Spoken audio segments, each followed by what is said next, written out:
सत श्री अकाल जी। पंजाबी खबरों के इस बुलेटिन में तुहाडा स्वागत है। मैं हरप्रीत सिंह गैला। एक नज़र मारते हैं हुण तक दी खास सुर्खियां ते।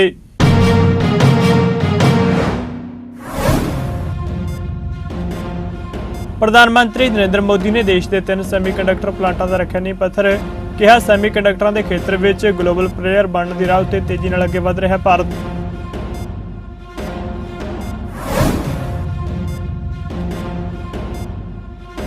चोणों तो पहला कांग्रेस ने किए बड़े ऐलान। औरतों लिए कांग्रेस ने दित्तियां 5 गारंटियां। नारी न्याय तहत दित्तियां गईयां 5 गारंटियां।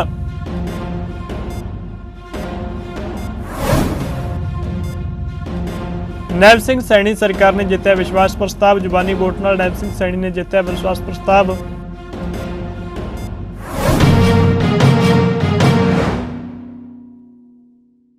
ते हुण खबरां विस्तार नाल। भारत के प्रधानमंत्री नरेंद्र मोदी ने 1.25 लाख करोड़ रुपए की लागत नाल बनने वाले 3 सैमीकंडक्टर प्लांटां दा नींह पत्थर रखिया। ये गुजरात और असम में बनाए जाने ने। प्रधानमंत्री ने वर्चुअली इसका नींह पत्थर रखिया। भारत सैमीकंडक्टरां के खेत्र में ग्लोबल प्लेयर बनने की राह ते तेजी नाल अगे वध रहा है। अपने संबोधन में प्रधानमंत्री नरेंद्र मोदी ने इन्हां विचारों का प्रगटावा किया। पीएम ने कहा कि भारत पहला ही एक पुलाड़ परमाणु और डिजिटल शक्ति है ते हुण आने वाले समय में देश सैमीकंडक्टर खेत्र में एक विश्व शक्ति बन के उभरेगा। उन्होंने कहा कि असीं हुण जो फैसले लै रहे हैं तो जो नीतियां असीं बना रहे हैं उन्हां दा सानूं फायदा होवेगा। 3 सैमीकंडक्टर यूनिटां दा नींह पत्थर रखण मौके प्रधानमंत्री नरेंद्र मोदी ने अपने संबोधन में कहा कि इस सैक्टर में भारत के विकास का सब तो वध लाभ देश के नौजवानों नूं होण वाला है। देश में लोक सभा चोणां नेड़े ने। अजिहे विच मुख विरोधी पार्टी कांग्रेस जनता नूं लुभाउण लई कोई कसर बाकी नहीं छड्ड रही। लोक सभा चोणों तो पहला कांग्रेस ने औरतों लिए वड्डा ऐलान किया है। कांग्रेस पार्टी ने नारी न्याय योजना के तहत 5 गारंटियां का ऐलान किया है। कांग्रेस के राष्ट्रीय प्रधान मल्लिकार्जुन खड़गे ने कहा कि नारी न्याय गारंटी योजना के तहत पहली घोषणा महालक्ष्मी गारंटी है, जिस तहत हर गरीब परिवार की हर औरत नूं सालाना 1 लाख रुपए की सहायता दी जाएगी। दूजा ऐलान अधी आबादी नूं पूरा अधिकार है, जिस तहत केंद्र सरकार के पद्धर उत्ते होने वालियां नवीं भर्तियों में अद्धे तो वध का अधिकार औरतों नूं होवेगा। मल्लिकार्जुन खड़गे ने कहा कि तीसरा ऐलान शक्ति का सम्मान है, जिस तहत आंगनवाड़ी आशा और मिड डे मील वर्करां की महीनावार आमदन में केंद्र सरकार का योगदान दुगना किया जाएगा। चौथा ऐलान अधिकार मित्र है, जिस तहत औरतों में जागरूकता पैदा करने लई हर पंचायत में एक पैरालीगल नियुक्त किया जाएगा, उन्होंने अधिकार और उन्होंने मदद करने के लिए। पंजवां ऐलान सावित्री बाई फुले होस्टल है। भारत सरकार जिला हैडकुआटरां उत्ते कामकाजी औरतों लिए घट्टो घट्ट एक होस्टल का निर्माण करेगी। देश भर में इन होस्टलों की गिनती दुगनी की जाएगी। कांग्रेस पार्टी आज नारी न्याय गारंटी की घोषणा करती है। इसके तहत कांग्रेस पार्टी महिलाओं के लिए देश में एक नया एजेंडा सेट करने जा रही है। नारी न्याय गारंटी के अंतर्गत कांग्रेस पार्टी 5 घोषणाएं कर रही है। उसमें पहली घोषणा है महालक्ष्मी गारंटी। इसके तहत सभी गरीब परिवार की एक महिला को सालाना 1 लाख रुपए की सहायता दी जाएगी। दूसरी घोषणा है आधी आबादी पूरा हक। इसके तहत केंद्र सरकार की नई नियुक्तियों में आधा हक महिलाओं को मिलेगा। तीसरी है शक्ति का सम्मान। इस योजना के तहत आंगनवाड़ी आशा और मिड डे मील वर्कर्स के मासिक वेतन में केंद्र सरकार का कंट्रीब्यूशन 2 गुना होगा। चौथा है अधिकार मैत्री। इसके तहत हर पंचायत में महिलाओं को उनके हकों के लिए जागरूक करने और ज़रूरी मदद के लिए अधिकार मैत्री के रूप में एक पैरालीगल यानी कानूनी सहायक की नियुक्ति की जाएगी। 5वीं है सावित्रीबाई फुले हॉस्टल। भारत सरकार देश भर में सभी जिला मुख्यालय में कम से कम एक कामकाजी महिलाओं का हॉस्टल बनाएगी और पूरे देश में इन हॉस्टल की संख्या 2 गुनी की जाएगी। इसके पहले हमने भागीदारी न्याय, किसान न्याय, युवा न्याय, घोषित की है और ये कहने की जरूरत नहीं कि हमारी गारंटी खोखले वायदे और जुमले नहीं होते। ਹਰਿਆਣਾ ਵਿੱਚ ਨੈਬ ਸਿੰਘ ਸੈਣੀ ਸਰਕਾਰ ਨੇ ਵਿਧਾਨ ਸਭਾ ਵਿੱਚ ਜ਼ੁਬਾਨੀ ਵੋਟ ਨਾਲ ਵਿਸ਼ਵਾਸ ਪ੍ਰਸਤਾਵ ਜਿੱਤ ਲਿਆ ਹੈ। ਪ੍ਰਸਤਾਵ ਉੱਤੇ 2 ਘੰਟੇ ਤੱਕ ਚਰਚਾ ਹੋਈ। ਜਨ ਨਾਇਕ ਜਨਤਾ ਪਾਰਟੀ ਨੇ ਵਿਹਪ ਜਾਰੀ ਕਰਕੇ ਆਪਣੇ 10 ਵਿਧਾਇਕਾਂ ਨੂੰ ਵਿਸ਼ਵਾਸ ਪ੍ਰਸਤਾਵ ਉੱਤੇ VOTING ਦੌਰਾਨ ਸਦਨ ਤੋਂ ਗੈਰ ਹਾਜ਼ਰ ਰਹਿਣ ਲਈ ਕਿਹਾ ਸੀ।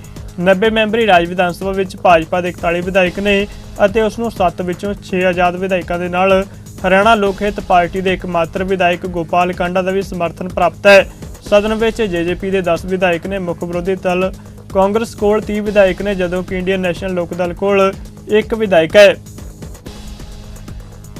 स्वयं उन्होंने अपने आप भी कही ये बात कि आपके पास बहुमत है, तो बहुमत सिद्ध करना था वहाँ। जैसे व्हिप जारी की गई है बीजेपी की तरफ से, बीजेपी से व्हिप जब एब्सेंट रहने के लिए बीजेपी का व्हिप के बारे में तो JJP बताएगी ना, जो आप उनसे पूछो हमारे पास। लेकिन एब्सेंट रहने के लिए व्हिप जारी, JJP के बिना ही 48 मेंबर थे और 49वां मेंबर ऐसा था जिसने उसके बावजूद भी कहा कि हम साथ हैं आपके, तो 48 की बजाय 49 हो गए हमारे पास। तो वैसे ही ਹਰਿਆਣਾ ਦੇ ਸਾਬਕਾ ਮੁੱਖ ਮੰਤਰੀ ਮਨੋਹਰ ਲਾਲ ਨੇ ਵਿਧਾਨ ਸਭਾ ਦੀ ਵਿਧਾਇਕੀ ਤੋਂ ਵੀ ਅਸਤੀਫਾ ਦੇ ਦਿੱਤਾ। 1 ਦਿਨ ਪਹਿਲੇ ਹੀ ਉਹਨਾਂ ਨੇ ਮੁੱਖ ਮੰਤਰੀ ਦੇ ਅਹੁਦੇ ਤੋਂ ਅਸਤੀਫਾ ਦਿੱਤਾ ਸੀ।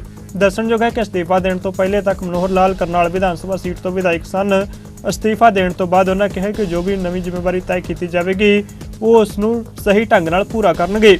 ਜ਼ਿਕਰਯੋਗ ਹੈ ਕਿ ਮਨੋਹਰ ਲਾਲ ਦੇ ਅਸਤੀਫੇ ਤੋਂ ਬਾਅਦ ਖਾਲੀ ਹੋਈ ਕਰਨਾਲ ਸੀਟ ਤੋਂ ਨਵੇਂ ਮੁੱਖ ਮੰਤਰੀ ਨੈਬ ਸਿੰਘ ਸੈਣੀ ਜਿਮਨੀ ਚੋਣ ਲੜ ਸਕਦੇ ਨੇ। ਫਿਲਹਾਲ ਉਹ ਹਰਿਆਣਾ ਦੇ ਕੁਰੂਕਸ਼ੇਤਰ ਤੋਂ ਸੰਸਦ ਮੈਂਬਰ ਨੇ। ਸੁਪਰੀਮ ਕੋਰਟ ਦੇ ਚੀਫ ਜਸਟਿਸ ਦੀ ਬਜਾਏ ਇੱਕ ਕੇਂਦਰੀ ਮੰਤਰੀ ਸਮੇਤ ਹੋਰ ਵਿਅਕਤੀ ਵਾਲੇ ਪੈਨਲ ਦੀ ਸਿਫਾਰਿਸ਼ ਉੱਤੇ ਚੋਣ ਕਮਿਸ਼ਨਰਾਂ ਦੀ ਨਿਯੁਕਤੀ ਕਰਨ ਦੇ ਦਸੰਬਰ 2023 ਦੇ ਸੋਧ ਕਾਨੂੰਨੀ ਉਪਬੰਧਾਂ ਨੂੰ ਚੁਣੌਤੀ ਦੇਣ ਵਾਲੀਆਂ ਪਟੀਸ਼ਨਾਂ ਉੱਤੇ ਸ਼ੁੱਕਰਵਾਰ ਨੂੰ ਸੁਣਵਾਈ ਹੋ ਸਕਦੀ ਹੈ।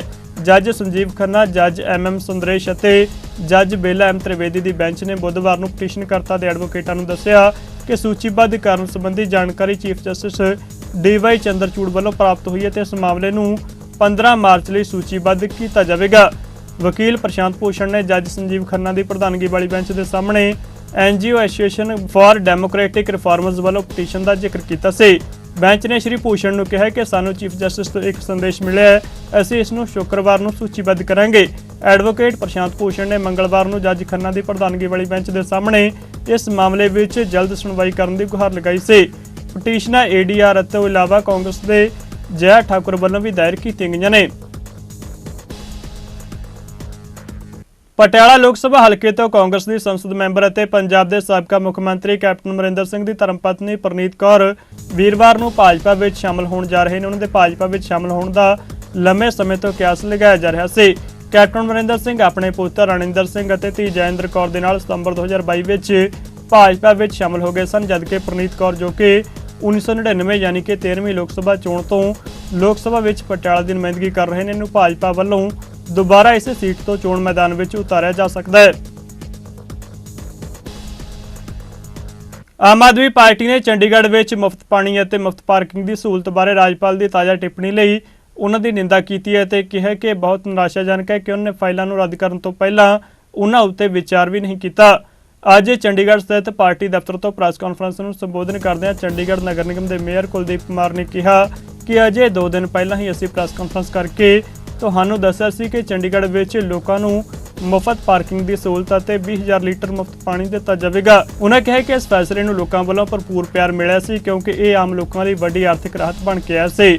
ਉਹਨਾਂ ਕਿਹਾ ਕਿ ਸਾਨੂੰ ਆਸ ਸੀ ਕਿ ਅਜਿਹੇ ਲੋਕ ਭਲਾਈ ਦੇ ਫੈਸਲਿਆਂ ਨੂੰ ਸਰਕਾਰ ਦੇ ਸਥਾਨਕ ਸਕੱਤਰ ਅਤੇ ਰਾਜਪਾਲ ਬਿਨਾਂ ਕਿਸੇ ਮੁੱਦੇ ਦੇ ਪ੍ਰਵਾਨ ਕਰਨਗੇ। ਜਲਦ ਹੀ ਇਸ ਨੂੰ ਅਧਿਕਾਰਕ ਤੌਰ ਉੱਤੇ ਮਨਜ਼ੂਰੀ ਵੀ ਦਿੱਤੀ ਜਾਵੇਗੀ। ਉਹਨਾਂ ਕਿਹਾ ਕਿ ਬਹੁਤ ਮੰਦਭਾਗੀ ਗੱਲ ਹੈ ਕਿ ਭਾਜਪਾ ਦੇ ਨੁਮਾਇੰਦੇ ਲੋਕ ਹਿੱਤ ਵਿੱਚ ਲਏ ਗਏ ਫੈਸਲੇ ਨੂੰ ਪਸੰਦ ਨਹੀਂ ਕਰਦੇ। ਇਹਨਾਂ ਏਜੰਡਿਆਂ ਦੀਆਂ ਫਾਈਲਾਂ ਨੂੰ ਵੇਖੇ ਬਿਨਾਂ ਤੇ ਬਿਨਾਂ ਕਿਸੇ ਚਰਚਾ ਕੀਤੇ ਹੀ ਰੱਦ ਕਰ ਦਿੱਤਾ ਗਿਆ। ਉਹਨੇ ਕਿਹਾ ਕਿ ਦੁੱਖ ਦੀ ਗੱਲ ਹੈ ਕਿ ਉਹਨੇ ਅਜਿਹੇ ਮਹੱਤਵਪੂਰਨ ਜਨਤਕ ਮਾਮਲਿਆਂ ਉੱਤੇ ਟਿੱਪਣੀ ਕਰਨ ਤੋਂ ਪਹਿਲਾਂ ਚਰਚਾ ਕਰਨ ਦੀ ਜ਼ਰੂਰਤ ਵੀ ਨਹੀਂ ਸਮਝੀ। ਮੇਅਰ ਨੇ ਕਿਹਾ ਕਿ ਰਾਜਪਾਲ ਨੇ ਇਸ ਮਾਮਲੇ ਬਾਰੇ ਸੋਚਣ ਤੋਂ ਵੀ ਸਾਫ਼ ਇਨਕਾਰ ਕਰ ਦਿੱਤਾ ਕਿਉਂਕਿ ਭਾਜਪਾ ਦੇ ਨਾਮਜ਼ਦ ਰਾਜਪਾਲ ਨੂੰ ਲੋਕਾਂ ਦੇ ਚੁਣੇ ਹੋਏ ਨੁਮਾਇੰਦਿਆਂ ਦਾ ਕੋਈ ਸਤਿਕਾਰ ਨਹੀਂ ਹੈ।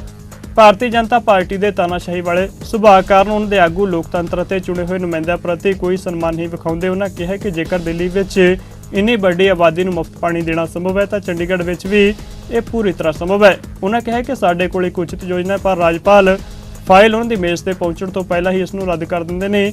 ਇਹ ਦਰਸਾਉਂਦਾ ਹੈ ਕਿ ਲੋਕ ਭਲਾਈ ਦੇ ਕੰਮ ਉਹਨਾਂ ਨੂੰ ਕਿਵੇਂ ਪਰੇਸ਼ਾਨ ਕਰਦੇ ਨੇ। आपने सभी ने कार्यक्रम देखा ही है, जिस तरह से हमारे माननीय गवर्नर साहब ने किस तरीके से स्टेज के ऊपर जो एक अपमानित शब्द कहूंगा कि वो मेयर के प्रति अपनाए गए, क्योंकि एज ए कुलदीप कुमार कोई एक व्यक्ति नहीं था, एज ए मेयर था चंडीगढ़ का, as a first citizen person, और वहां पर स्टेज पे बोलने की वो जरूरत नहीं थी जो गवर्नर साहब ने बोला। अगर उन्हें कोई डाउट भी थे तो वो मुझे बुला सकते थे, कमिश्नर मैडम को बुला सकते थे, या कोई हमारे जो साथी थे काउंसलर ने बुला के एक पोजीशन तो लेते हैं, हमसे पूछते सही भी आप लोगों ने किस तरह से ये पास कर दिया एजेंडा। और जो एजेंडा पास किया जाता है वो कल्ला मेयर के थ्रू नहीं होता, ये पूरा हाउस पास करता है। तो जिस तरह से वहां पर कटाक्ष किए गए, मुझे नहीं लगता कि वो निष्पक्ष तरीके से अपना चुनाव कर रहे हैं। वो कहीं ना कहीं बीजेपी के दबाव में हमसे जो वो बातें हुई हैं स्टेज के ऊपर, वो बहुत ही मेरे लिए तो निंदनीय था, क्योंकि वो एक अपमान एक मेयर का नहीं सभी नागरिकों का हुआ है, क्योंकि सभी नागरिक इस बात की खुशी मना रहे थे कि चंडीगढ़ को कम से कम एक मिडिल क्लास फैमिली को तो यह था कि 20,000 लीटर पानी फ्री मिलना चाहिए, जो बेसिक नीड है। हमारे यहाँ जैसे उत्तर भारत में कह देते हैं कि पानी पिलाना एक पुण्य का काम है, और हम तो बड़ी बड़ी छबील भी लगाते हैं, सब कुछ करते हैं, उसके बावजूद हम यहाँ पर जो ये अतिरिक्त बोझ डाला जा रहा था उसके खिलाफ हमने जाके कहा जी, जो 8 सालों से बीजेपी राज कर रही है उसकी नीतियों के खिलाफ जाके हमने कहा हम जनता को कुछ राहत देना चाहते हैं। वो राहत जो थी वो शायद गवर्नर साहब को स्वीकार्य नहीं थी, इसलिए उन्होंने स्टेज के माध्यम से ही हमें कटाक्ष करने लगे, और जिस पर मुझे बुरा लगा, क्योंकि वो एक कल्ला जो है अपमानित शब्द जो यूज किए गए वो चंडीगढ़ की हर जनता के लिए हैं, क्योंकि mayor as a first citizen of the Chandigarh, और मेयर कोई व्यक्ति नहीं है, मेयर एज ए चेयर नाम वो कुलदीप कुमार है। कल को मेरी जगह और भी कोई बैठा होगा तो मेयर का कहीं ना कहीं सम्मान होना चाहिए। कुलदीप कुमार जी का जिहड़ा दर्द है वो कुलदीप कुमार का दर्द नहीं है, वो चंडीगढ़ के लोगों का दर्द सीगा कि 20,000 लीटर पानी की जब इलेक्टेड लोगों ने, ये मेयर जिनसे ये इलेक्टेड है, ये काउंसलर्स बैठे ये इलेक्टेड है, और गवर्नर साहब जिनसे वो सिलेक्टेड है, नॉमिनेटेड है, तो जब हाउस के अंदर 20,000 लीटर पानी अप्रूव किया गया, आपके आगे हम लोग परसों भी रूबरू हुए, प्रेस कॉन्फ्रेंस करी, लेकिन जिस हिसाब से गवर्नर साहब ने स्टेज के ऊपर जहां पे मेयर साहब बैठे थे और ये कह दिया 20,000 लीटर पानी कैसे दे सकते हो, हम उनको बताना चाहते हैं कि दिल्ली के अंदर हम दे रहे हैं, हमारे पास प्लान है। अरविंद केजरीवाल जी ने अगर कोई बात करते हैं तो उसके पीछे प्लान होता है। अगर चंडीगढ़ के अंदर इंडिया गठबंधन का मेयर बना है, उनके काउंसलर्स ने कोई चीज पास करी है, तो गवर्नर साहब कैसे रिजेक्ट कर सकते हैं? आप हमारी प्रेजेंटेशन देखो, दिल्ली जाकर देखो कैसे काम किया है, पंजाब में जाकर देखो कैसे काम किया है, आप कैसे इसको डिसअप्रूव कर सकते हो गवर्नर साहब? ये ना समझो कि मेयर साहब ने अगर कोई चीज पास करी है और आप डिसअप्रूव कर दोगे तो हम मान जाएंगे। चंडीगढ़ के लोगों को 20,000 लीटर पानी फ्री मिलके रहेगा, चंडीगढ़ के लोगों को पार्किंग फ्री मिलके रहेगी। ਅੱਜ ਦੇ ਦਿਨ ਸਨ 1940 ਵਿੱਚ ਸ਼ਹੀਦ ਊਧਮ ਸਿੰਘ ਨੇ ਜਲਿਆਂਵਾਲੇ ਬਾਗ ਦੇ ਕਤਲੇਆਮ ਦਾ ਬਦਲਾ ਲਿਆ ਸੀ ਅਤੇ ਲੰਡਨ ਵਿੱਚ ਮਾਈਕਲ ਓਡਵਾਇਰ ਨੂੰ ਗੋਲੀਆਂ ਮਾਰ ਕੇ ਮੌਤ ਦੇ ਘਾਟ ਉਤਾਰ ਦਿੱਤਾ ਸੀ। ਉਹਨਾਂ ਦੇ ਇਸ ਕਾਰਨਾਮੇ ਨੂੰ ਸਜਦਾ ਕਰਨ ਲਈ ਲੋਕ ਅੱਜ ਅੰਮ੍ਰਿਤਸਰ ਦੇ ਇਤਿਹਾਸਕ ਜਲਿਆਂਵਾਲੇ ਬਾਗ ਵਿੱਚ ਪਹੁੰਚੇ ਅਤੇ ਸ਼ਹੀਦ ਊਧਮ ਸਿੰਘ ਦੀ ਬਹਾਦਰੀ ਨੂੰ ਸਲਾਮ ਕੀਤਾ। ਜ਼ਿਲ੍ਹਾ ਅੰਮ੍ਰਿਤਸਰ ਦੀ ਕੰਬੋਜ ਸਭਾ ਦੇ ਪ੍ਰਧਾਨ ਅਤੇ ਹੋਰ ਨੁਮਾਇੰਦਿਆਂ ਨੇ ਸ਼ਹੀਦ ਊਧਮ ਸਿੰਘ ਦੀ ਕੁਰਬਾਨੀ ਨੂੰ ਯਾਦ ਕੀਤਾ ਹੈ। ਅਸੀਂ ਅੱਜ 13 ਮਾਰਚ ਸ਼ਹੀਦ ਨੂੰ ਯਾਦ ਕਰਨ ਆਏ, ਸਰਦਾ ਦੇ ਫੁੱਲ ਭੇਟ ਕਰਨ ਆਏ ਆ ਕਿ ਅੱਜ ਦੇ ਦਿਨ ਸ਼ਹੀਦ ਊਧਮ ਸਿੰਘ ਨੇ 13 ਮਾਰਚ ਨੂੰ ਜਨਰਲ ਡਵੈਰ ਦਾ ਜਲਿਆਂਵਾਲੇ ਬਾਗ ਦਾ ਬਦਲਾ ਲਿਆ ਸੀ। ਕ੍ਰਿਸਟਨ ਹਾਲ 'ਚ ਲੰਡਨ 'ਚ ਜਾ ਕੇ ਉਸ ਡਵੈਰ ਨੂੰ ਗੋਲੀਆਂ ਮਾਰੀਆਂ ਸੀ, ਜਿਹਨੇ 3,000 ਲੋਕਾਂ ਨੂੰ ਜਲਿਆਂਵਾਲੇ ਬਾਗ ਮਸ਼ੀਨ ਗੰਨਾਂ ਗੋਲੀਆਂ ਨਾਲ ਭੰਨਤਾ ਸੀ। ਉਹਦਾ ਬਦਲਾ ਲਿਆ। ਸਾਨੂੰ ਬੜਾ ਫਖਰ ਹੈ ਕਿ ਉਹ ਸਾਡੀ ਬਰਾਦਰੀ 'ਚ ਪੈਦਾ ਹੋਇਆ, ਔਰ ਸਾਨੂੰ ਬੜਾ ਇਸ ਗੱਲ 'ਤੇ ਅਸੀਂ ਸਾਰੀ ਜ਼ਿਲ੍ਹੇ ਦੀ ਅੰਮ੍ਰਿਤਸਰ ਕਮੋਜ ਸਭਾ, ਸਾਡੀ ਅੰਤਰਰਾਸ਼ਟਰੀ ਸਰ ਕਮੋਜ ਸਭਾ, ਸਾਰੇ ਅਸੀਂ ਇਕੱਠੇ ਹੋ ਕੇ ਸਰਦਾ ਦੇ ਫੁੱਲ ਭੇਟ ਕਰਦੇ ਹਾਂ ਔਰ ਸ਼ਹੀਦਾਂ ਨੂੰ ਯਾਦ ਕਰਾਂਗੇ ਤੇ ਸਾਡਾ ਨਾਂ ਉੱਚਾ ਹੋਣਾ। ਜੇ ਅਸੀਂ ਸ਼ਹੀਦਾਂ ਨੂੰ ਭੁੱਲ ਕੇ, ਜਿਹੜੀ ਕੌਮ ਸ਼ਹੀਦਾਂ ਨੂੰ ਭੁੱਲ ਜਾਂਦੀ ਉਹਨੂੰ ਕਦੀ ਕੋਈ ਵਿਰਸੇ 'ਚ ਉਹਨਾਂ ਦਾ ਨਾਂ ਨਹੀਂ ਲੈਂਦਾ। ਜਲਿਆਂਵਾਲੇ ਬਾਗ ਦਾ ਜੋ ਜਨਰਲ ਡਵਾਇਰ ਨੇ ਇੱਥੇ ਗੋਲੀਆਂ ਚਲਾ ਕੇ ਨਿਹੱਥੇ ਲੋਕਾਂ ਨੂੰ ਜਿਹੜਾ ਇੱਥੇ ਮੌਤ ਦੇ ਘਾਟ ਉਤਾਰਿਆ ਸੀ, ਉਹਦੀ ਜਿਹੜੀ ਇੱਥੇ ਸ਼ਹੀਦ ਊਧਮ ਸਿੰਘ ਨੇ ਕਸਮ ਖਾਧੀ ਇੱਥੋਂ ਬਦਲਾ ਲੈਣ ਦੀ, ਉਹ 20 ਸਾਲ ਬਾਅਦ ਇੰਗਲੈਂਡ ਜਾ ਕੇ ਸਰ ਮਾਈਕਲ ਐਡਵਾਇਰ ਨੂੰ ਅੱਜ ਦੇ ਦਿਨ ਗੋਲੀਆਂ ਮਾਰ ਕੇ ਜਿਹੜਾ ਉਹ ਮੌਤ ਦੇ ਘਾਟ ਉਤਾਰਿਆ ਸੀ। ਬੁੱਢਾ ਦਲ ਦੇ ਮੁਖੀ ਸਿੰਘ ਸਾਹਿਬ ਜਥੇਦਾਰ ਬਾਬਾ ਬਲਵੀਰ ਸਿੰਘ ਜੀ ਅਕਾਲੀ 96 ਕਰੋੜੀ ਸ੍ਰੀ ਦਰਬਾਰ ਸਾਹਿਬ ਵਿਖੇ ਮੱਥਾ ਟੇਕਣ ਪਹੁੰਚੇ। ਇਸ ਮੌਕੇ ਉਹਨਾਂ ਸਰਬੱਤ ਦੇ ਭਲੇ ਲਈ ਅਰਦਾਸ ਕੀਤੀ। ਉਹਨਾਂ ਦੱਸਿਆ ਕਿ ਸ਼੍ਰੋਮਣੀ ਪੰਥ ਅਕਾਲੀ ਬੁੱਢਾ ਦਲ ਦੇ 6ਵੇਂ ਮੁਖੀ ਅਤੇ ਸ੍ਰੀ ਅਕਾਲ ਤਖਤ ਸਾਹਿਬ ਦੇ ਜਥੇਦਾਰ ਵਜੋਂ ਨਿਰਭੈਤਾ ਨਾਲ ਸੇਵਾ ਨਿਭਾਉਣ ਵਾਲੇ ਅਕਾਲੀ ਬਾਬਾ ਫੂਲਾ ਸਿੰਘ ਜੀ ਦੀ ਦੂਸਰੀ ਸ਼ਹੀਦੀ ਸ਼ਤਾਬਦੀ ਮਨਾਈ ਜਾ ਰਹੀ ਹੈ। ਸ਼ਹੀਦ ਅਕਾਲੀ ਬਾਬਾ ਫੂਲਾ ਸਿੰਘ ਦੀ 200 ਸਾਲਾ ਸ਼ਹੀਦੀ ਸ਼ਤਾਬਦੀ ਨੂੰ ਸਮਰਪਿਤ ਸਮਾਗਮਾਂ ਦੀ ਸੰਪੂਰਨਤਾ ਦੇ ਸਮਾਗਮ ਭਲਕੇ ਗੁਰਦੁਆਰਾ ਮੱਲ ਅਖਾੜਾ ਸਾਹਿਬ ਦੇ ਗੁਰਦੁਆਰਾ ਬੁਰਜ ਅਕਾਲੀ ਬਾਬਾ ਫੂਲਾ ਸਿੰਘ ਜੀ ਵਿਖੇ ਕਰਵਾਏ ਜਾ ਰਹੇ ਨੇ। ਉਹਨਾਂ ਸੰਗਤ ਨੂੰ ਇਹਨਾਂ ਸਮਾਗਮਾਂ ਵਿੱਚ ਸ਼ਮੂਲੀਅਤ ਕਰਨ ਦਾ ਸੱਦਾ ਦਿੱਤਾ। ਧੰਨ ਧੰਨ ਧੰਨ ਰਾਮਦਾਸ ਗੁਣ ਜਿਨ ਸਿਰਿਆ ਤਿਨੈ ਸਵਾਰਿਆ ਪੂਰੀ ਹੋਈ ਕਰਾਮਾਤ ਆਪ ਸਿਰਜਣ ਹਾਰੈ ਧਾਰਿਆ। ਅੱਜ ਧੰਨ ਧੰਨ ਸਾਹਿਬ ਸ੍ਰੀ ਗੁਰੂ ਰਾਮਦਾਸ ਸਾਹਿਬ ਜੀ ਦਾ ਓਟ ਆਸਰਾ ਲੈਂਦੇ ਹੋਏ ਜਿੱਥੇ ਨਮਸਕਾਰ ਕੀਤੀ ਹੈ, ਉੱਥੇ ਹੀ ਸ੍ਰੀ ਅਕਾਲ ਤਖਤ ਸਾਹਿਬ ਵਿਖੇ ਵੀ ਅਰਦਾਸ ਬੇਨਤੀ ਕਰਕੇ ਤੇ ਕੱਲ੍ਹ ਜਿਹੜੇ ਸ਼੍ਰੋਮਣੀ ਪੰਥ ਅਕਾਲੀ ਬੁੱਢਾ ਦਲ ਪੰਜਵਾਂ ਤਖਤ ਸ੍ਰੀ ਅਕਾਲ ਤਖਤ ਸਾਹਿਬ ਦੇ 6ਵੇਂ ਜਥੇਦਾਰ ਬੁੱਢਾ ਦਲ ਦੇ 6ਵੇਂ ਜਥੇਦਾਰ ਉਹ ਮਹਾਨ ਯੋਧੇ ਸੂਰਮੇ ਸ਼ਹੀਦ ਅਕਾਲੀ ਬਾਬਾ ਫੂਲਾ ਸਿੰਘ ਜੀ ਉਹਨਾਂ ਦੀ 200 ਸਾਲਾ ਸ਼ਹੀਦੀ ਸ਼ਤਾਬਦੀ ਜਿਹੜੀ ਪਿਛਲੇ ਸਾਲ ਬਹੁਤ ਹੀ ਚੜ੍ਹਦੀ ਕਲਾ ਸ਼ਾਨੋ ਸ਼ੌਕਤ ਤੇ ਸ਼ਰਧਾ ਭਾਵਨਾ ਦੇ ਨਾਲ ਮਨਾਈ ਗਈ ਤੇ ਜਗ੍ਹਾ ਜਗ੍ਹਾ ਜਿਹੜੇ ਸਾਰੇ ਤਖਤ ਸਾਹਿਬਾਨਾਂ ਤੇ ਦੇਸ਼ ਵਿਦੇਸ਼ਾਂ ਦੇ ਵਿੱਚ ਵੀ ਉਹਨਾਂ ਦੀ 200 ਸਾਲਾ ਸ਼ਹੀਦੀ ਸ਼ਤਾਬਦੀ ਨੂੰ ਸ਼੍ਰੋਮਣੀ ਪੰਥ ਅਕਾਲੀ ਬੁੱਢਾ ਦਲ ਪੰਜਵਾਂ ਤਖਤ ਵੱਲੋਂ ਜਿੱਥੇ ਪ੍ਰੋਗਰਾਮ ਕਰਵਾਏ ਗਏ ਤੇ ਜਿਹੜੇ ਸ਼ਹੀਦੀ ਸ਼ਤਾਬਦੀ ਨੂੰ ਸਮਰਪਿਤ ਕੱਲ੍ਹ ਨੂੰ ਸਮਾਪਤੀ ਪ੍ਰੋਗਰਾਮ ਨੇ ਤੇ ਉਹ ਜਿਹੜੇ ਹੈ ਕੱਲ੍ਹ ਨੂੰ ਗੁਰਦੁਆਰਾ ਮੱਲ ਅਖਾੜਾ ਸਾਹਿਬ ਪਾਤਸ਼ਾਹੀ 6ਵੀਂ ਛਾਉਣੀ ਨਿਹੰਗ ਸਿੰਘਾਂ ਬੁੱਢਾ ਦਲ ਤੇ ਗੁਰਦੁਆਰਾ ਬੁਰਜ ਅਕਾਲੀ ਬਾਬਾ ਫੂਲਾ ਸਿੰਘ ਜੀ ਸ੍ਰੀ ਅੰਮ੍ਰਿਤਸਰ ਸਾਹਿਬ ਵਿਖੇ ਕਰਵਾਏ ਜਾ ਰਹੇ ਨੇ, ਜਿੱਥੇ ਸ਼੍ਰੋਮਣੀ ਪੰਥ ਅਕਾਲੀ ਬੁੱਢਾ ਦਲ ਪੰਜਵਾਂ ਤਖਤ ਵੱਲੋਂ ਇਹ ਸਾਰੇ ਪ੍ਰੋਗਰਾਮ ਜਿਹੜੇ ਕਰਵਾਏ ਜਾ ਰਹੇ ਨੇ। ਉੱਥੇ ਹੀ ਇਹਨਾਂ ਪ੍ਰੋਗਰਾਮਾਂ ਦੇ ਵਿੱਚ ਜਥੇਦਾਰ ਸ੍ਰੀ ਅਕਾਲ ਤਖਤ ਸਾਹਿਬ ਤੇ ਉੱਥੇ ਸਾਰੇ ਤਖਤ ਸਾਹਿਬਾਨਾਂ ਦੇ ਸਿੰਘ ਸਾਹਿਬ ਤੇ ਸਾਰੇ ਨਿਹੰਗ ਸਿੰਘ ਜਥੇਬੰਦੀਆਂ ਦੇ ਜਿੰਨੇ ਵੀ ਮੁਖੀ ਸਾਹਿਬਾਨ ਨੇ ਉਹ ਵੀ ਦਰਸ਼ਨ ਦੇ ਰਹੇ ਨੇ। ਦੇਸ਼ ਵਿਦੇਸ਼ ਦੀਆਂ ਸਮੂਹ ਗੁਰੂ ਨਾਨਕ ਨਾਮ ਦੇਵਾ ਸੰਗਤਾਂ ਨੂੰ ਬੇਨਤੀ ਹੈ ਆਪਾਂ ਇਹਨਾਂ ਪ੍ਰੋਗਰਾਮਾਂ ਦੇ ਵਿੱਚ ਵੱਧ ਚੜ੍ਹ ਕੇ ਆਪਣੀਆਂ ਹਾਜ਼ਰੀਆਂ ਲਵਾਈਏ ਤੇ ਉਹ ਮਹਾਨ ਯੋਧੇ ਸੂਰਮੇ ਸ਼ਹੀਦ ਅਕਾਲੀ ਬਾਬਾ ਫੂਲਾ ਸਿੰਘ ਨੂੰ ਯਾਦ ਕਰੀਏ ਜਿਨ੍ਹਾਂ ਨੇ ਜਿਹੜੀਆਂ ਪੰਜਾਬ ਦੀਆਂ ਹਿੰਦੁਸਤਾਨ ਦੀਆਂ ਜਿਹੜੀਆਂ ਹੱਦਾਂ ਨੇ ਕਾਬਲ ਕੰਧਾਰ ਅਫਗਾਨਿਸਤਾਨ ਬਹਾਵਲਪੁਰ ਤੇ ਜਿਹੜੀਆਂ ਦਿੱਲੀ ਤੇ ਦਿੱਲੀ ਤੋਂ ਪਾਰ ਤੱਕ ਜਿਹੜੀਆਂ ਸਥਾਪਿਤ ਕੀਤੀਆਂ ਉਹ ਮਹਾਨ ਯੋਧੇ ਸੂਰਮੇ ਜਿਨ੍ਹਾਂ ਦੇ ਫੈਸਲਿਆਂ ਤੇ ਅੱਜ ਵੀ ਖਾਲਸਾ ਪੰਥ ਨਾਜ਼ ਕਰਦਾ ਹੈ। ਇਹ ਸਾਰੇ ਪ੍ਰੋਗਰਾਮ ਜਿੱਥੇ ਚੜ੍ਹਦੀ ਕਲਾ ਜਿਹੜਾ ਟਾਈਮ ਟੀਵੀ ਤੇ ਲਾਈਵ ਪ੍ਰੋਗਰਾਮ ਹੋਣਗੇ ਸਾਰਿਆਂ ਨੇ ਦਰਸ਼ਨ ਦਿਦਾਰੇ ਕਰਨੇ ਨੇ।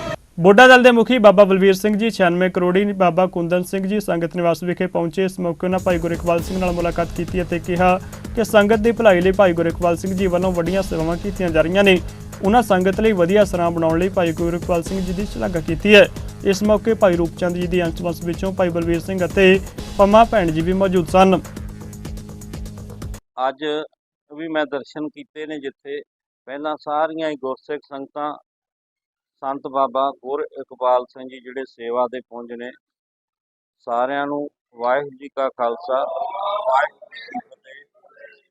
ਜਿੱਥੇ ਮੈਂ ਮਹਾਂਪੁਰਖਾਂ ਦੇ ਕੱਲ੍ਹ ਵੀ ਅਸਥਾਨ ਤੇ ਦਰਸ਼ਨ ਦਿਦਾਰੇ ਕੀਤੇ ਤੇ ਬਾਬਾ ਜੀ ਦੇ ਹੋਰਾਂ ਦੇ ਨਾਲ ਮੈਂ ਕੱਲ੍ਹ ਅਫਸੋਸ ਕਰਨ ਵਾਸਤੇ ਬਾਬਾ ਜੀ ਹੋਰਾਂ ਦੇ ਸਤਿਕਾਰਯੋਗ ਜਿਹੜੀ ਸਪੁੱਤਰੀ ਸੀ ਉਹ ਪਿਛਲੇ ਦਿਨੀ ਅਕਾਲ ਚਲਾਣਾ ਕਰ ਗਏ, ਜਿੱਥੇ ਉਹਨਾਂ ਵਾਸਤੇ ਮੈਂ ਘਰ ਉੱਥੇ ਦਰਸ਼ਨ ਭਲਾਈ ਕੇਂਦਰ ਦੇ ਵਿੱਚ ਦਰਸ਼ਨ ਦਿਦਾਰੇ ਕੀਤੇ ਤੇ ਅਫਸੋਸ ਕੀਤਾ। ਤੇ ਅੱਜ ਮਹਾਂਪੁਰਖਾਂ ਨੇ ਖੁਸ਼ੀ ਦੇ ਨਾਲ ਜਿਹੜਾ ਹੈ ਇਹਨਾਂ ਦੀਆਂ ਸੇਵਾਵਾਂ ਬਹੁਤ ਨੇ। ਮੈਂ ਜਿੱਥੇ ਅੱਜ ਇੱਥੇ ਆ ਕੇ ਮੈਨੂੰ ਸੰਤ ਬਾਬਾ ਕੁੰਦਨ ਸਿੰਘ ਜੀ ਨਿਵਾਸ ਜਿਹੜਾ ਸੰਗਤ ਨਿਵਾਸ ਹੈ ਜਿਹੜਾ ਸਰਾਂ ਜਿਹੜਾ ਨਾਮ ਰੱਖਿਆ ਹੋਇਆ ਤੇ ਸਾਰੀ ਸਰਾਂ ਦੇ ਚਾਰੇ ਪੰਜਰੇ ਜਿਹੜੀਆਂ ਮੰਜ਼ਲਾਂ ਨੇ ਸਾਰਿਆਂ ਦੇ ਦਰਸ਼ਨ ਕੀਤੇ, ਜਿੱਥੇ ਥੱਲੇ ਪਾਰਕਿੰਗ ਦਾ ਬਹੁਤ ਹੀ ਸੁੰਦਰ ਇਹਨਾਂ ਨੇ ਬਣਾਈ ਹੋਈ ਹੈ ਤੇ ਗੁਰੂ ਸਾਹਿਬ ਦੇ ਧੰਨ ਧੰਨ ਸਾਹਿਬ ਸ੍ਰੀ ਗੁਰੂ ਗ੍ਰੰਥ ਸਾਹਿਬ ਜੀ ਦੇ ਸਭ ਤੋਂ ਉੱਪਰਲੀ ਜਿਹੜੀ ਮੰਜ਼ਲ ਹੈ ਉਹਦੇ ਉੱਪਰ ਬਹੁਤ ਹੀ ਸੁੰਦਰ ਜਿਹੜੇ ਧੰਨ ਧੰਨ ਸਾਹਿਬ ਸ੍ਰੀ ਗੁਰੂ ਗ੍ਰੰਥ ਸਾਹਿਬ ਜੀ ਦੇ ਪ੍ਰਕਾਸ਼ ਨੇ ਤੇ ਬੱਚੇ ਜਿਹੜੇ ਨੇ ਜਿੱਥੇ ਵਿੱਚ ਕੀਰਤਨ ਦੀ ਵੀ ਵਿੱਦਿਆ ਹਾਸਲ ਕਰਦੇ ਨੇ, ਗੁਰੂ ਗ੍ਰੰਥ ਸਾਹਿਬ ਜੀ ਦੀ ਸੰਥਿਆ ਮਿਲਦੀ ਹੈ ਤੇ ਮਹਾਂਪੁਰਖਾਂ ਨੇ ਜਿਹੜੇ ਭਲਾਈ ਦੇ ਕੰਮ ਬਹੁਤ ਵੱਡੇ ਪੱਧਰ ਤੇ ਕੀਤੇ ਹੋਏ ਨੇ। ਤੇ ਇਸ ਜਿਹੜੀ ਹੈ ਸੰਗਤ ਨਿਵਾਸ ਜਿਹੜਾ ਸਰਾਂ ਹੈ ਸੰਤ ਬਾਬਾ ਕੁੰਦਨ ਸਿੰਘ ਜੀ ਦੇ ਨਾਮ ਮਹਾਂਪੁਰਖਾਂ ਨੇ ਉਹਨਾਂ ਤੋਂ ਆਸ਼ੀਰਵਾਦ ਮਹਾਂਪੁਰਖਾਂ ਦਾ ਸੰਤ ਬਾਬਾ ਸੱਚਖੰਡ ਵਾਸੀ ਮਹਾਂਪੁਰਖ ਸੰਤ ਬਾਬਾ ਕੁੰਦਨ ਸਿੰਘ ਜੀ ਹੋਰਾਂ ਦਾ, ਤੇ ਅੱਗੇ ਇਹਨਾਂ ਨੇ ਬਹੁਤ ਹੀ ਚੜ੍ਹਦੀ ਕਲਾ ਦੇ ਨਾਲ ਸੰਤ ਬਾਬਾ ਗੁਰ ਇਕਬਾਲ ਸਿੰਘ ਜੀ ਹੋਰਾਂ ਨੇ ਜਿਹੜੀਆਂ ਇਹ ਸੇਵਾਵਾਂ ਨੇ, ਤੇ ਇਹਨਾਂ ਦੇ ਜਿੰਨੇ ਵੀ ਸਾਥੀ ਨੇ ਤੇ ਜਿੰਨੇ ਬਾਬਾ ਜੀ ਹੋਰਾਂ ਦੇ ਆਪਣੇ ਸਾਰੇ ਗੁਰਸਿੱਖ ਸੇਵਕ ਸੰਗਤਾਂ ਨੇ, ਉਹ ਵੀ ਬਹੁਤ ਹੀ ਚੜ੍ਹਦੀ ਕਲਾ ਦੇ ਨਾਲ ਸੇਵਾਵਾਂ ਨਿਭਾਈਆਂ ਇਹਨਾਂ ਨੇ ਤੇ ਨਿਭਾ ਰਹੇ ਨੇ। ਗੁਰੂ ਸਾਹਿਬ ਕਿਰਪਾ ਕਰਨ, ਧੰਨ ਧੰਨ ਸਾਹਿਬ ਸ੍ਰੀ ਗੁਰੂ ਰਾਮਦਾਸ ਸੱਚੇ ਪਾਤਸ਼ਾਹ ਇਹਨਾਂ ਤੇ ਮਿਹਰ ਭਰੇ ਹੱਥ ਬਖਸ਼ ਕੇ ਇਸੇ ਤਰ੍ਹਾਂ ਜਿਹੜੀਆਂ ਸੇਵਾਵਾਂ ਲੈਂਦੇ ਰਹਿਣ। ਜਿਵੇਂ ਧੰਨ ਧੰਨ ਬਾਬਾ ਦੀਪ ਸਿੰਘ ਜੀ ਹੋਰਾਂ ਦਾ ਜਿੱਥੇ ਜਨਮ ਅਸਥਾਨ ਹੈ ਪਹੂਵਿੰਡ, ਤੇ ਉਸੇ ਤਰ੍ਹਾਂ ਜਿਹੜਾ ਟਾਹਲਾ ਸਾਹਿਬ ਬਹੁਤ ਵੱਡੀਆਂ ਸੇਵਾਵਾਂ ਨਿਭਾ ਰਹੇ ਨੇ। ਨਾਲ ਹੀ ਇਹਨਾਂ ਨੂੰ ਬੇਨਤੀ ਵੀ ਕੀਤੀ ਹੈ ਵੀ ਸਾਡੇ ਉੱਥੇ ਗੁਰਦੁਆਰਾ ਬੁਰਜ ਅਕਾਲੀ ਬਾਬਾ ਫੂਲਾ ਸਿੰਘ ਜੀ ਵਿਖੇ ਜਿੱਥੇ ਹੋਰ ਇੰਨੀਆਂ ਤੁਸੀਂ ਰੌਣਕਾਂ ਲਾਈਆਂ, ਤੇ ਉੱਥੇ ਵੀ ਆ ਕੇ ਮਹੀਨੇ ਦੇ ਵਿੱਚ, ਜ਼ਿਆਦਾ ਨਹੀਂ ਆਪਾਂ ਕਹਿੰਦੇ, ਇੱਕ ਦਿਨ ਸਾਨੂੰ ਦੇ ਦਿਓ, ਉੱਧਰ ਵੀ ਜਿਹੜਾ ਆਪਣੇ ਸੰਗਤ ਦਾ ਵਧੀਆ ਹੋਵੇ। ਆਪਣੇ ਸਾਰਾ ਕੁਝ ਮਹਾਂਪੁਰਖਾਂ ਨੇ ਆਪੇ ਹੀ ਤੇ ਇਹਨਾਂ ਨੇ ਬਚਨ ਵੀ ਦਿੱਤੇ ਨੇ, ਮਹੀਨੇ ਦੇ ਵਿੱਚ ਇੱਕ ਦਿਨ ਜ਼ਰੂਰ ਜਿਹੜਾ ਵੀ ਇਹਨਾਂ ਨੂੰ ਠੀਕ ਲੱਗੇ ਤੇ ਉੱਥੇ ਵੀ ਦਰਸ਼ਨ ਦਿਆ ਕਰਨ। ਪੰਜਾਬੀ ਖਬਰਾਂ ਦੇ ਇਸ ਬੁਲੇਟਿਨ ਵਿੱਚ ਫਿਲਹਾਲ ਨਹੀਂ ਜਾਂਦੇ ਨਜ਼ਰ ਮਾਰਦੇ ਹਾਂ ਮੌਸਮ ਦੇ ਹਾਲ ਤੇ। ਤੁਸੀਂ ਬਣੇ ਰਹੋ ਚੜ੍ਹਦੀ ਕਲਾ ਟਾਈਮ ਟੀਵੀ ਦੇ ਨਾਲ। ਧੰਨਵਾਦ।